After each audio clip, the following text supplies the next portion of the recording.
It is so surprising that we are seeing a court, the would-be Holy Temple of Justice, again compiling injustices. Court shouldn't be used as gumboots to step over on the unstoppable circumstances. Court should not be used as a tool to fight against people's sovereignty, because this is a constitutional mandate that is granted to the people of Kawempe to elect a leader of their own choice. They have the powers and the authorities to take a decision on who shall lead them and how through a free and fair regular election. Where government fails to prevail the fairness within an election, then it causes and it comes out to try people before courts and it influences courts, then it is so much unpleasant, and this is a defilement to the sovereignty of the people, which government would have protected, and the court would prevail, would see court preventing such occurrences within the public. What you said, what government wanted in this case? That government is looking for in this case is one, to get a precedent which can be applied in other consequential judgments of the similar case.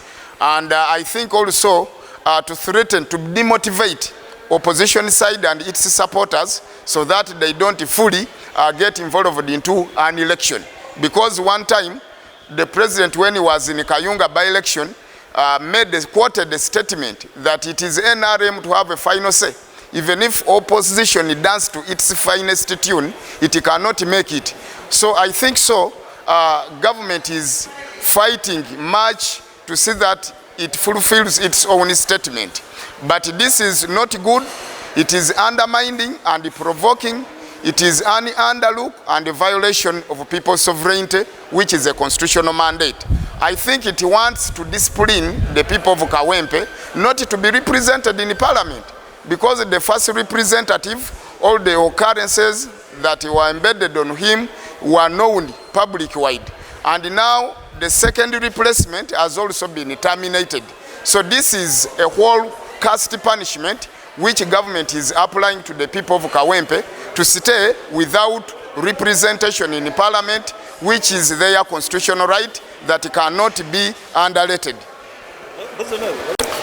Nsuubira ekirala kyendi okulaba musango guno nti government yennyini ejja neteekawo obusambatuko kye tuyita violence, ate bw'emala obuteekawo nebusiba ku candidate omu netabuteeka ku mulala, kubanga amagye gennyini ge galeeta obusambatuko mu kalulu kano. Electoral Commission yageegaana, ba candidates bonna bageegaana, kitegeeza government ye yagaleeta. Tugambe nti yagaleeta ku side ya Nambi gaseewo obusambatuko, then basetinge Nambi agende mu kooti asazeemu obuwanguzi bwa munne. Eno ssula mpya gye tulina okwekenneenya n'okwetegereza, kyesuubira nti gye baagala okwapulayinga mu kalulu akaddako bamale gatwala obuwanguzi bwaffe mu ngeri bwetyo ey'amankyolo n'olukujjukujju. One, my own opinion is that as a country we are wasting a lot of money in electioneering. I say so because the time that is left to the main election is so small. Just in January we'll be having the general elections, but we are now going to see another showdown, a repeated showdown, a supplementary showdown, an additional showdown in the Kawempe, and all that will call for money again to go down there.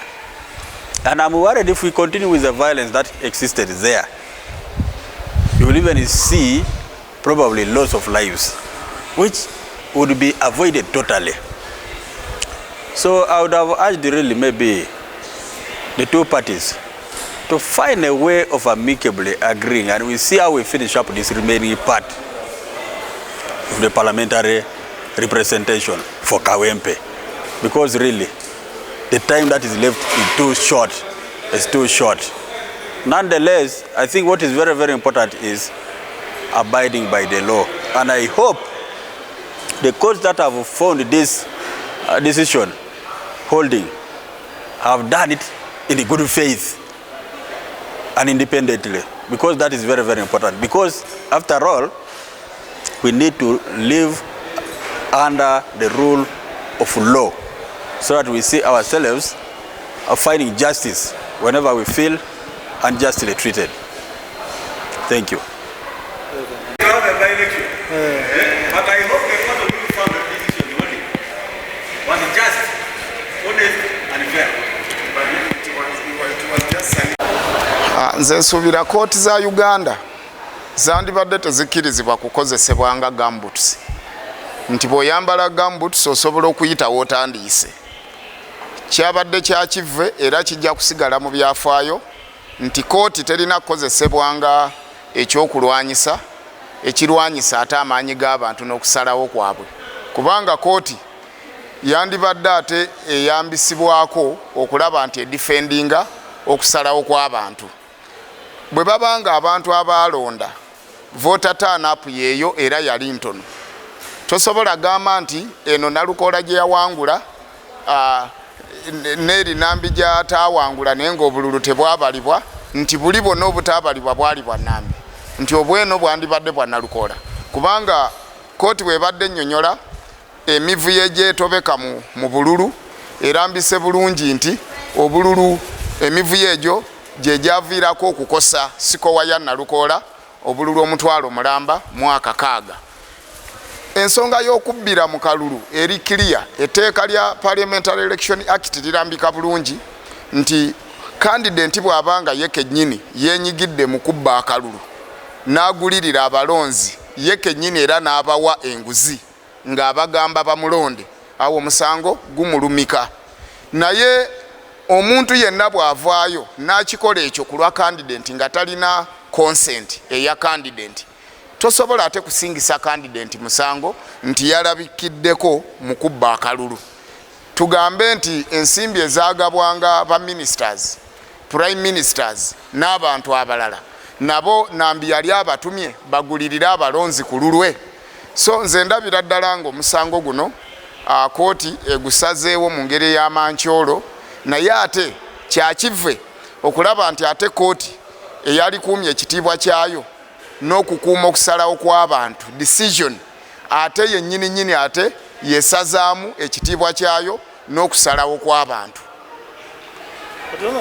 Nsuubira mu musango guno gavumenti ebadde enoonyaamu ebintu nga 3. Ekisooka kwe kulaba nti emalamu amaanyi ab'oludda oluvuganya gavumenti, n'okulaba nti emalamu amaanyi abo abatulonda ffe ku ludda oluwabula gavumenti. Ekyo kimu. Ekyokubiri, enoonyeza okulaba nti yeseetingira ground oba president emisango emirala egiyinza okwefaananyizaako nga guno oba egifaanana ne guno kwejja okwesigama ng'ewa ensala yaayo mu ngeri y'emu. So kino kiraga nti akalulu ke tugendamu NRM eri mu kutuukiriza statement yaabwe. President Museveni bwe yayimirira ekayunga mu by-election n'agamba NRM yerina ekyenkomeredde ne bw'ozinootya nga yo teyimbye oluyimba terujja kunyuma. Nze nsuubira kye bali mu kutuukiriza kaakati era okulaba nti bavoola okusalawo kw'abantu n'okubalemesa mu kalulu akagenda okuddako. Era nze nsuubira nti ebyo bikumala.